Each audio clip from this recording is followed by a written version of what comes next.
guys, welcome to my channel. My name is Castillo, and in this video we're going to be doing a tutorial on that beautiful purple flower vase you just saw in the intro. I'm going to be taking you through the entire process on how to make it, everything from the techniques I used to the tools that I used to create that painting. If you do decide to try it at home, go ahead and tag me on social media channels. I'm going to leave everything in the description box below. I'd love to see your work. I'm going to try and be as clear as possible throughout the video, but if in the end you do have any questions or any concerns or any suggestions for future videos, you can always drop those in the comments below. I'll be more than happy to assist you and answer any questions or doubts that you may have. If you do like this video, don't forget to give it a thumbs up and subscribe to my channel before you leave. Hope you have a wonderful day, and I will see you on the next one. Bye guys. Alright, let's get started. So for our piece, I used a 16 by 20 canvas. I used white acrylic paint, black acrylic paint, and I used 2 shades of purple. And I used a variety of brushes, no brand in particular. You can use any brushes you want as long as they're not too big and the bristles are really tight. Excuse my messy plate. This is just a painting that I use for blending colors. And a dirty rag. That's just what I use whenever I wet a brush and then I want to clean it off. And you're gonna need a cup of water. Again, I know this cup is really dirty, but it's the only one that I use because I don't want to keep using new cups over and over. Okay, so here I'm just showing you what the original painting looks like on my Etsy store. And I'm just using basically this image on my iPad just as a guide for me to go over the painting with you guys. And you're also going to need sponges. I'm using these sponges that I got at Michael's, but you don't have to use these in particular. You can get any type of sponge. Makeup sponges also work really well in this case, believe it or not. Okay, so we're going to start by drawing a black line. It's kind of like 1/3 of the way down from the canvas, and we're going to fill out the edges. Don't worry about being clean, especially when it comes to painting. You'll notice that, you can fix your errors as you go along the way. There's no clean way to do paintings. No two paintings are the same, and you can be as creative as you want, and you can just get a feel of what you're doing as you go. So we're just going to continue filling in the blank parts on the bottom. You'll notice that I'm leaving the center part blank. That's because I'm going to be doing the lighter shading on the center. Now I'm going to grab one of the sponges. I'm going to wet it a little bit. And then I'm going to grab the purple paint, the very dark purple that I have, and start spreading that throughout the middle. And you'll notice how easy it is to use sponges when it comes to painting. Sometimes I prefer them over brushes just because you can get a very smooth application with these and you don't get any sort of streak in your painting. So I'm just going over it and blending the purple with the black very smoothly. And it's just gonna be a dab, dab, dab all the way and fill out the entire bottom. Again, we wanna keep the color purple in the middle and the black on the outside. As you can see, the application is coming along very smoothly, very, very clean with no streaks, and that's why I love sponges so much. Now we're going to start off freehanding the vase. You want to be as symmetrical as possible and put the vase as in the center as possible, but as you can see, even I made it a little bit off center, so I'm trying to fix that right now. But again, don't worry if it's not perfect. Okay, so this line on the side of the vase that I'm doing, it's just because I noticed that my vase was kind of off center, so I wanted to fix that. That's the only reason that purple line is there. Okay, so on this part of the painting, we're going to focus on the shading that's below the vase.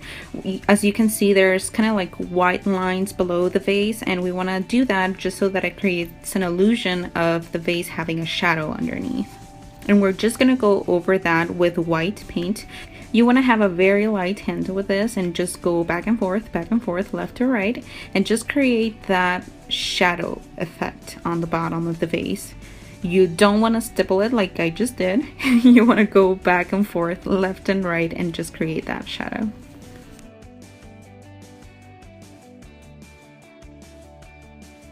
Okay, so now we're going to be doing the outside of the painting, and again we want to keep the dark colors on the outside. That's why I'm going towards the outside in. I'm gonna start off with black on the outside and just start blending that in towards the center. And towards the center, we're gonna be doing the purple colors, and right in the middle, we're gonna be doing white. As you can see, I'm starting to add here the dark purple, and that's gonna go more towards the center. We wanna leave those black edges on the outside. Now, as you can see, the purple got a little bit lighter, and that's not using a new color, that's just me adding white towards the same purple color that I used at the beginning, but I just added a little bit of white and it made it lighter. And now with the clean part of the sponge, we want to go in and start blending that out without spreading the light part towards the outside. So I wanted to use that clean part of the sponge to blend in the black with the purple seamlessly.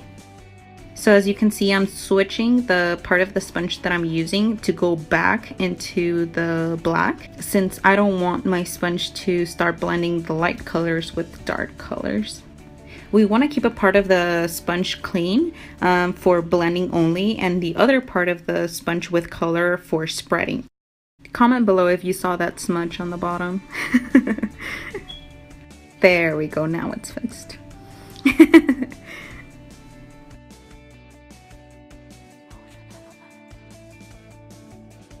Okay, so here I'm just finishing off the entire background, again keeping in mind to keep the light purple colors on the center and keep that black color on the outside, and just dab dab dab dab away.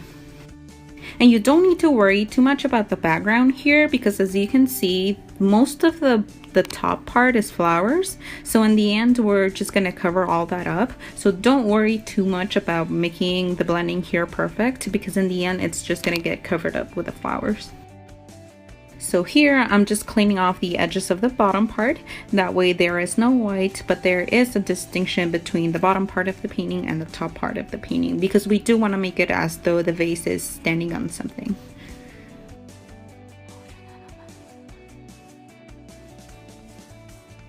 Okay, so my camera wasn't filming when I was doing this, but all I'm doing is just filling in the entire vase black. You want the entire thing pitch black.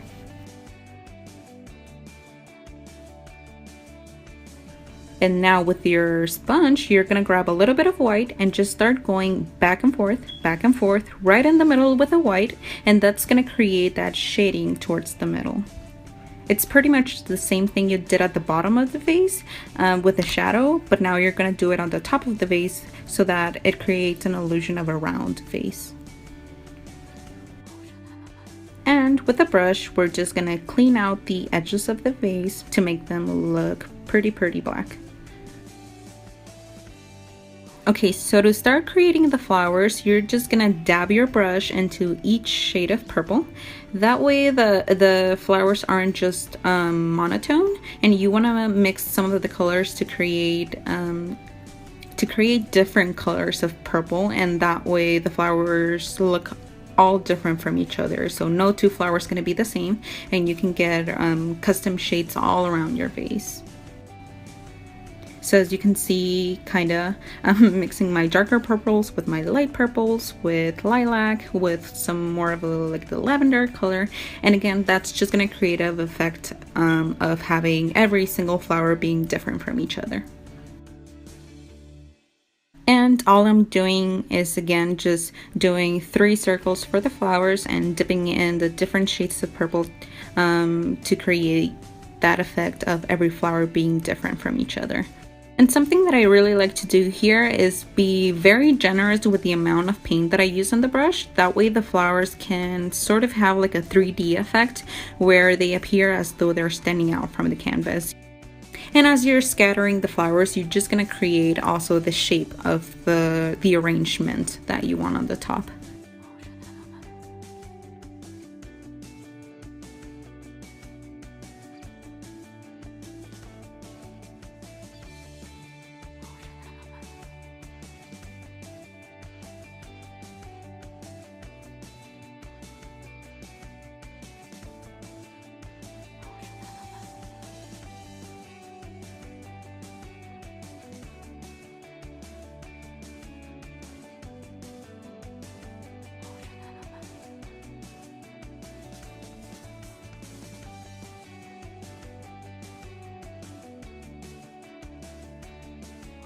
So here's how she's looking, and now what we're gonna do is take a little bit of gold paint, and this is just another detail for the vase, and what we're gonna do is take our brush and grab little dabs of that gold paint and add dots to the center of the flowers. It's just a small detail, but you can really notice a difference in how it's gonna make your painting pop even more. To make sure that this painting is ready for hanging, we're just going to go around the edges and paint everything black. That way the sides are black and it looks flawless on the walls.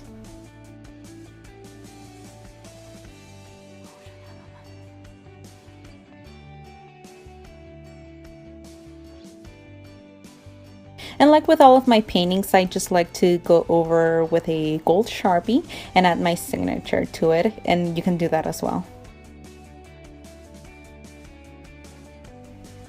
And that is it for the entire piece. Take a step back, enjoy, admire it, and congratulations, guys.